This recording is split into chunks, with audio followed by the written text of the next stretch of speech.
on the other John, side. how about you? Where do you find the resilience? You know, it's funny. I couldn't agree more with David's statement that once you've been through a valley, it's a little bit liberating. But the only thing you know is there's more valleys coming. And a valley's never fun when you're in the middle of it. I had last year was a wild year for a lot of people, but I was privileged enough to take over eBay at the beginning of the year, and on my second day announced massive change that Wall Street hated, that those 25 million eBay sellers hated, that the media decided they hated.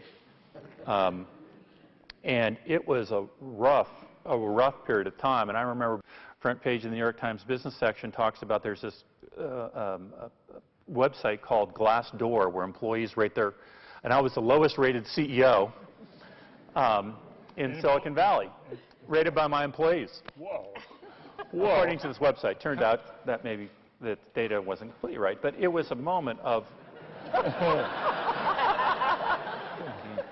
once my mother kept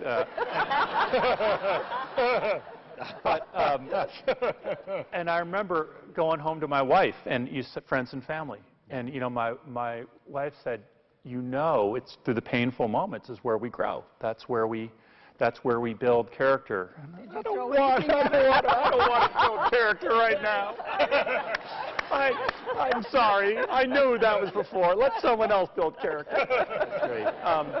But I just think that's so true. And I'll say one other thing about just leadership. I read a quote, Jeff Immelt, who all of us I'm sure know, the CEO of GE, who's just a fabulous leader. I read a quote from him about that time where he said, he comes home every night and he looks in the mirror and he's brushing his teeth and he says, "You are such a loser." I can't believe what's happened today. They've got so many problems. It's not getting better. And he just collapses into bed. And then he wakes up the next morning, he goes in to shave and he looks in himself in the mirror and says, "Hey, handsome."